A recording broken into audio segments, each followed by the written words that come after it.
Hello, soul seekers. I want to talk about a little clarification on because you're going to hear a lot of videos about self-love because I feel like self-hate is an epidemic going on in the world today, and it keeps us from connecting up to our soul.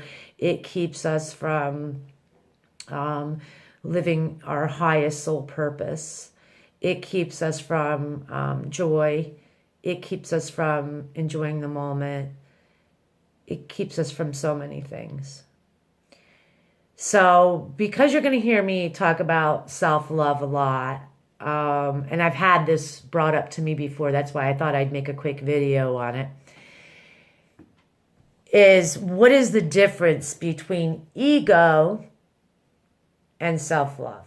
Because if you think of somebody that maybe loves themselves a lot, you might say narcissist. Um, you might say full of himself or herself. And that's not so attractive. But I'll tell you what the difference is. Someone that has a big ego, they don't really love themselves. It's all overcompensation. They feel the need to go out and show the world, to tell the world that they're the greatest ever, to act in ways that they put themselves above someone else. They maybe aren't so empathetic to others. They have trouble being vulnerable. They have trouble showing their faults. That would be someone that's egotistical. That would be someone that's possibly narcissist. Loving yourself, on the other hand, is completely different.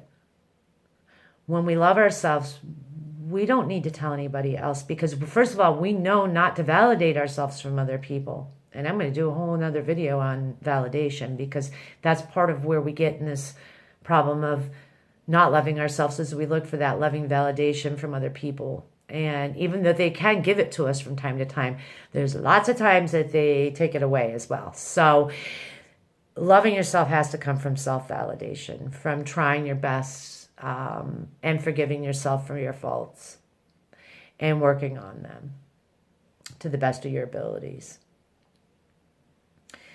Someone that loves themselves, they don't need to go around talking about it.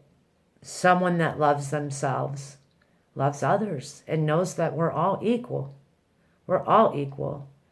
Someone that loves themselves has compassion and understanding and knows that when others speak ill of them or speak ill of anyone or is mean or hurtful to anyone, they're doing it out of their own self-hate as a reflection of that. Because if you love yourself, a good portion of the time, you really don't want to hurt anyone else.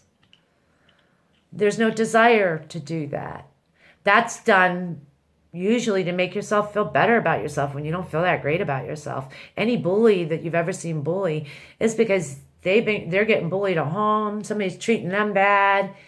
And so they need to go out and reenact that to make them have some sort of power, or they feel powerless. Someone that loves themselves owns their own power. They don't have a sense of powerlessness, but at the same time, they also understand that they only have so much power, and that's just power over themselves. That's not power over others. Someone who's egotistical and narcissistic will try to control others. Someone that loves themselves knows that it's their job to mind their own business and just work on their soul and tend to their own garden. Not meaning that we can't help others. We should. That is part of tending to your own garden. But not control others. Let others learn their own lessons in their own time. And just because you love someone else and you want to see their life be better immediately, loving yourself knows that everybody else has their own path and they're going to get there in their own way. And being okay with that. And loving yourself means being okay with your imperfections. Knowing that we're not perfect. As you see my gemstones here that I play with. I love these things. I don't know.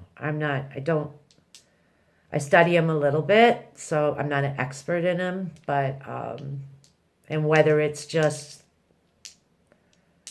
the placebo effect, where they say you hold the stones and you feel better, or there's something more to it, I don't know. I like to think there's something more to it, but I'm a little bit of a magical thinker. But as you're looking at these stones, it's beautiful. But guess what? It's not perfect. It's not even, the symmetry's off. There's cracks in it. There's rough edges. But it still glitters and it shines. So,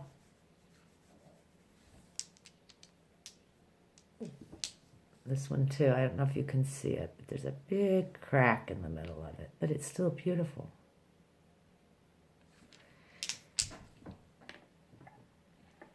So when I speak of loving yourself, it has nothing to do with ego. I mean, there's nothing wrong with having some self-confidence and having some energy that says, yeah, I'm the shit. I know what I'm doing. Nothing wrong with that. But it's completely different than being egotistical.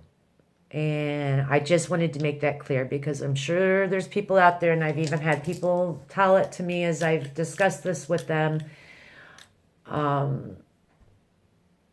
Well, that's selfish, because women are raised to believe, well, men too, probably, but I would say this is very common in women, is that we're supposed to care about everyone else and we put ourselves last. You know, you put your children first, you put your husband first, you put your friends first. And that's a bullshit lie. You got to put yourself first, because if you don't, what's going to happen is what you're giving is going to be counterfeit. It's going to be a lie. What you're giving your children, what you're giving your husband, what you're giving your friends, if you don't fill yourself up first with love and with compassion and with grace and with forgiveness, then what you're going to be giving someone else is going to be coming from someone who's tired, who's resentful, who's... Someone to sell me a door now? Anyway, I'm going to cut this short because someone is at the door. And basically, I think you guys got what I mean. Is that